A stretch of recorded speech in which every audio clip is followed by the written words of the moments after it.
Um, this is my second book, which was published over summer. It's called Kaleidoscope, An Ancient Journey of Colors. And this book has a collection of poems, and it delves into the significance of color in a Hindu woman's wardrobe. You know, when my husband and I, we got married and we moved to New York, all our non-South Asian friends would just marvel at our wedding pictures. And, oh, I love the yellow, I love the red. And I'd never really thought of it that, oh wow, those colors are milestones for women. Those colors have, each color has a significance. And when you think about it, for a Hindu woman, colors are a big thing, but the minute she becomes a widow, she's expected to wear white. So a situation that's created, which is not her own doing, and it's almost like colors are snatched from her. So this book, I promise you it's not sad. So it basically delves into the relevance of colors. Now, green is one color in the Indian society where depending, oh gosh, it's gotten so warm all of a sudden. Sorry about that. Green is one color, depending on the part of India that you're from, it could mean different things. It's the color of fertility for people in the western part of India. And even in other parts of the world, green is also the color of envy. So this poem is called The Color of Conception. Olives without martini, nature's sinless beverage, replaces Celtic pleasures. Temporary gravity gets tattooed on my essence. I smile, I cry, I look down but can't see. I fear my worst nightmare, but I have no limbs. I stare at my swollen fingers, numb as a cadaver. They can't feel a thing. Just then, the old neighbor smells my anxiety. She pounds the bell. My pounds struggle. But she awaits her prey, patiently, a hawk. I see envy in her eyes, as she snickers at my body, stuffed like grape leaves. Too fat, she says. Fat you, I mutter, until my thoughts get distracted by the virgin bone weeping in her barren hands, seeking my destiny.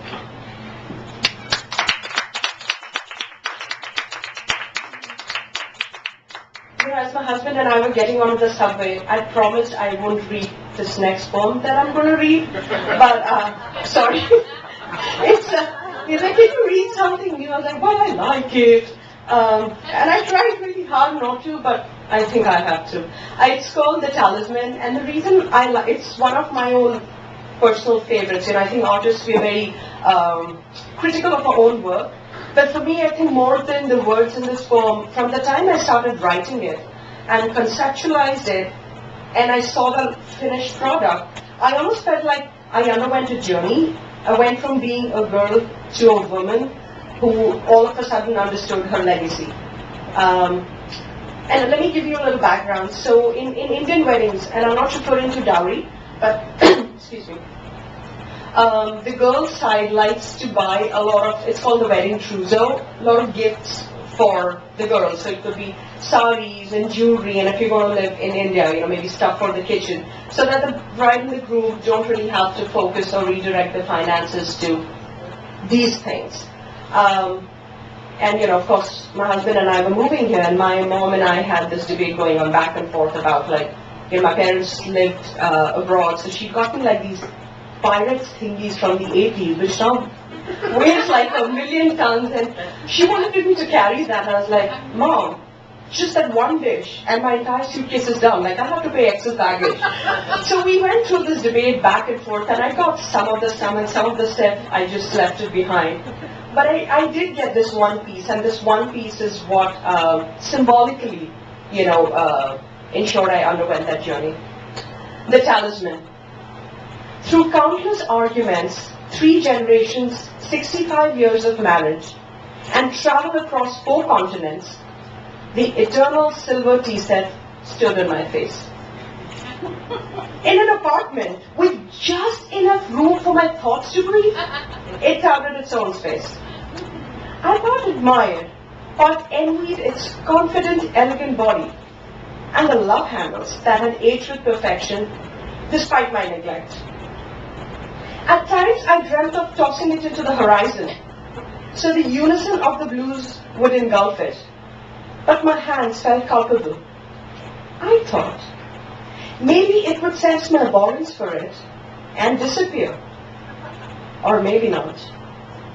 Like a mole on the hip, it stood unmoved, sharing history of the hands that had caressed it, the hearts that had seen the future in it, the lips that had tasted the nectar brewed inside, the souls it sewed together, legendary women from my family tree.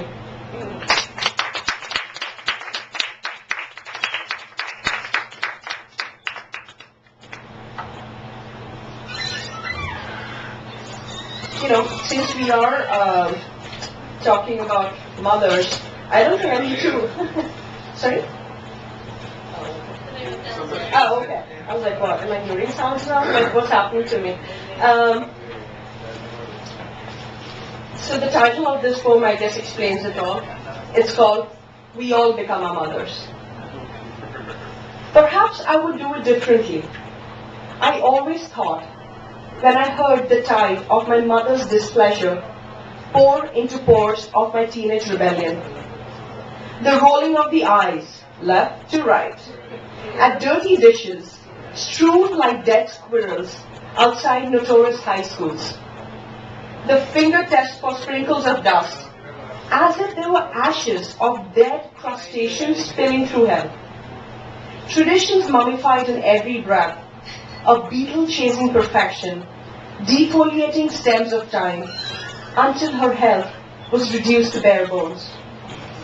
Wearing my belly button ring of defiance, I made sure, as the sun burning the east every morning, that my ears were like rocks, impermeable and calcified, with no room of ants, just moss of impetuousness. I believed nomadic life would be settling. Nauseous my pen would feel, if I ever bled it, to tattoo a permanent address next to my name. I wake up, 15 years and 150 arguments later, in my apartment at 6 a.m., to the smell of lemon pledge and a view of cirrus staring every winter night. Minutes synchronized, with fine china reflecting the shadow of my jeans, I concede the larva comes from the infallible egg.